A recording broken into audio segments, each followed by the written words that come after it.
Greetings. Just a short comment to tell you that we decided not to use professional producers, announcers, etc. in the making of this CD. We did so to keep costs down so that more people could afford to buy and enjoy this unique segment of radio history. Accordingly, the commentary will be more like an informal ham radio QSO than a polished radio broadcast. The recording you are about to hear is an authentic copy of the SOS signal sent by the famous ocean liner Titanic as she was sinking in the North Atlantic on April 15, 1912. Yes, there were recording devices in those days, but they were rather crude mechanical machines that used acoustic rather than electrical amplification.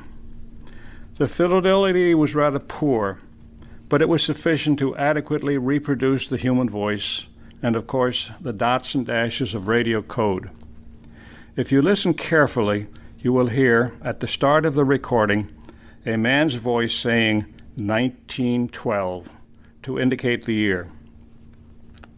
The original mechanical recording was made at Port Race, New Jersey, at one of the Marconi Company shore radio stations. After Marconi perfected his invention, he recognized the value radio would be aboard ships, so he set up a number of shore radio stations to facilitate the sale of his equipment to ship owners. This particular Titanic copy came by way of an Australian amateur radio operator, VK2SAF, now deceased. He was a former shipboard operator who, as the story goes, was given a reel-to-reel tape by an American friend many years ago. The American evidently obtained possession of the original 12-inch mechanical recording, and there the history ends. Many ship operators of that era were former landline telegraphers who left their jobs to go to sea in the new field.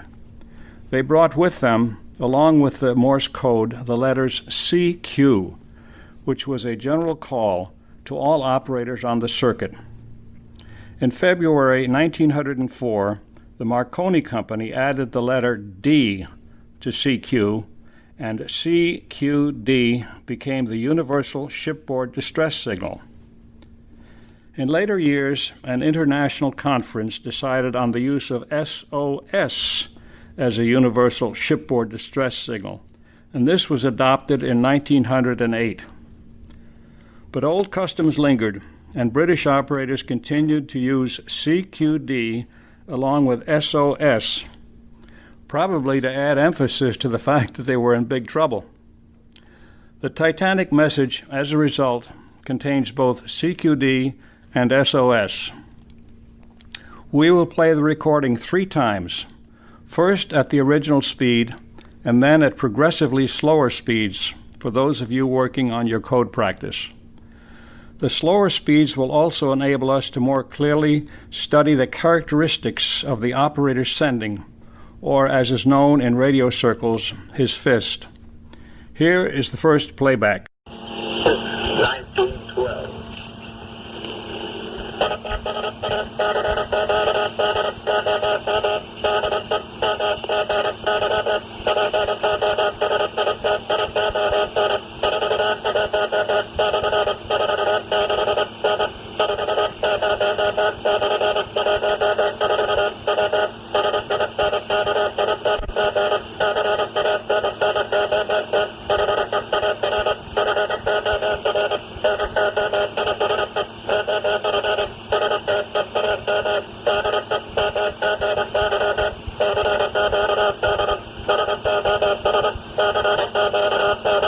The broad, rasping character of the dots and dashes is typical of the so-called spark transmitters used in those days, before the advent of the more modern vacuum tube. To understand a spark transmitter, one has only to remember the so-called static noise heard on an AM radio when a nearby electrical motor, such as a vacuum cleaner, is running. The static is caused by electrical sparking of the motor. Amplify or increase that sparking thousands of times, interrupt it with dots and dashes, and you have a crude transmitter that can be heard for many miles when connected to a suitable antenna. Ham radio operators in that era made their own spark transmitters using the high voltage coil used in Model T Fords for spark plug ignition. Coupled to an antenna, the Ford coil made a dandy, inexpensive, low-power transmitter. Returning to the recording, there are several very remarkable aspects to this message. First is the relatively high speed at which it was transmitted. Secondly, the message is letter perfect. Even highly experienced operators make mistakes sending fast code, but this operator sent perfect code under the stress of being on a sinking ship. He was further handicapped by being unable to hear, as he states in his message, and which we will go into later. The recording was evidently started several seconds late because there are several transmitted characters before the first CQD. Starting with this CQD, however, there are a total of 80 characters in the message. At 5 characters per word, this produces 16 words, which were transmitted in roughly 37 seconds. Allowing for possible small variations in recording speeds, this works out to between 25 and 30 words per minute, a very respectable pace by current operating standards. Some experienced radio operators listening to this recording have expressed doubt about its authenticity because it just sounds too fast. It has been suggested that the recording itself could have been speeded up. That possibility exists. However, in that case, the man's voice saying 1912 would have taken on a higher pitch because increasing recording speed also increases the recorded audio frequency response. It has also been surmised that the operator used a vibroplex, or semi-automatic key, to achieve the high speed. Before examining this possibility, we should point out that the standard instrument used in those days was called a straight key, or sometimes a hand key. The operator created dots and dashes entirely with a vertical movement of his fingers and wrist on the key. Such keying was highly individual because each person developed his own key handling habits, which, as previously mentioned, was called his fist. Fists could range from almost perfect to unreadable. The physical effort of flexing fingers and wrist for extended periods while sending readable code required extensive practice and timing. Operators incapable of sending good code were snidely said to have, quote, glass arms, unquote. The vibroplex, reportedly invented in 1905, was a semi-automatic key which produced a string of dots by means of a vibrating lever. One of the limitations of the straight key was the speed at which the human hand could produce dots. The vibroplex, in the hands of a skilled operator, overcame this limitation because the device could produce dots at a very high speed. Really skilled vibroplex operators could attain speeds in the 40 to 50 word per minute range. However, emphasis must be placed on the words skilled. Novice vibroplex operators generally end up sending gibberish. The question then becomes, was the Titanic message sent on a vibroplex? We do not know if the 1905 invention found its way to shipboard use by 1912. It should also be mentioned that some communications organizations frowned on the use of the vibroplex because of the terrible code produced by inexperienced operators. The United States Navy, for example, required radio men to pass a sending test with the vibroplex before permitting its use. The Titanic message was sent by John Phillips, the 25-year-old chief radio operator who perished in the sinking. If the sending sounds too fast, let common sense dictate that if you're on a sinking ship, you're going to get that distress signal out as fast as you can. And if you can bang out readable code at 25 words per minute, that's what you'll do. To appreciate the skill needed to send readable code at 25 words per minute on a straight key, consider that more than 50 years ago, one of the FCC requirements for an amateur radio operator's license was the proven ability to send and receive code at 10 words per minute. This was later increased to 13 words per minute, which was considered excessive by some. Quite a few amateur radio applicants were unable to qualify at this speed. In later years, the FCC created a higher class of license called Extra, which required a code capability of 20 words per minute. Anyone qualifying as an Extra was considered a highly skilled operator. John Phillips' error-free sending at 25 words per minute on a straight key is a feat that few operators of today could duplicate. Primarily, this is because the straight key has gone the way of the buggy whip. Any code operator who is serious about sending good code today uses an electronic keyer, which churns out perfect dots and dashes at any desired speed. But again, considerable practice is required to master this device. Time now to replay the message, this time at a slower speed.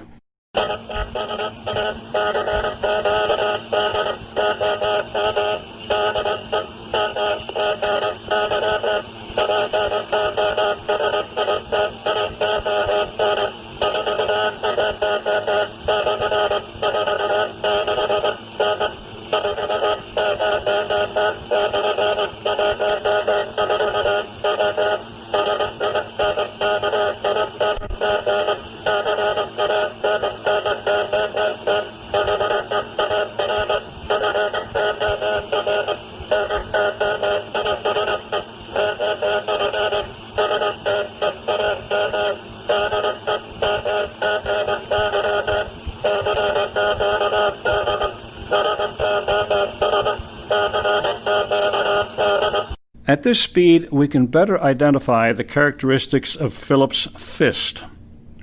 Some of his dashes are a trifle short, but in general, the characters are well formed and the sending is crisp and clean, easy to copy. It is doubtful this code was produced with a vibraplex. One of the characteristics of vibraplex operation is the difficulty of controlling the automatic dots. Consequently, even the more experienced operators sometimes produced an extra dot or left one out. Considering the stress under which Phillips was operating, it is unlikely his message would have been letter perfect had he been using a vibraplex. However, that is an individual opinion. An oscilloscopic examination of dot length and spacing could determine if they were produced by a hand key or a vibraplex. Finally, let's slow the message down one more time and listen to it again.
We will now read the message and then explain the parts that are not plain English. After the man's voice saying 1912, there are 4 characters at the beginning which sound like ITSA. Then comes CQD, OM, DE, MGY. Position 41/46N, 40/14W. Sinking. Cannot hear for noise of steam. DE, MGY, CQD, SOS, CQD. Now, the significance of the letters ITSA is unknown. After the first CQD come the letters OM, which again are somewhat of a mystery because they're clearly a part of the message. One guess is that they are an abbreviation for, quote, official message, unquote. Shipboard protocol dictated that the distress signal was to be sent only at the direct order of the ship's master, so perhaps the OM was included to make known this fact. Then come the letters DE, which are radio abbreviation for the letter from. This is followed by MGY, which was the Titanic's radio call sign. Position is given as N north and W west, but only in degrees and minutes. Today, ships' positions are detailed in degrees, minutes, and seconds, affording a higher degree of location accuracy. The statement, cannot hear for noise of steam, is open to speculation. Possibly the ship's engineers deliberately released steam from the boilers to prevent an explosion, but this is conjecture. The letters DE and the ship's radio call sign are then repeated, along with CQD, SOS, and CQD. The message ends. As we wind up this fascinating saga of radio history, it seems appropriate to point out that never again will any ship send out an SOS by way of dots and dashes. Computers, satellites, and other electronic marvels have replaced the Morse code and the radio operator. After serving for more than 100 years, the Morse code, once a vital communications medium, has been relegated to the scrap heap of obsolescence. It remains now only as a plaything for those radio amateurs who still cherish the lost era of dots and dashes. But one must perhaps question the wisdom of the international community's decision to abandon the Morse code. How will we communicate worldwide when the next great war produces atomic blasts whose electromagnetic pulses may well knock out the satellites? Will the few remaining and aging radio amateurs who know the code be called on once again? History may eventually give us an answer.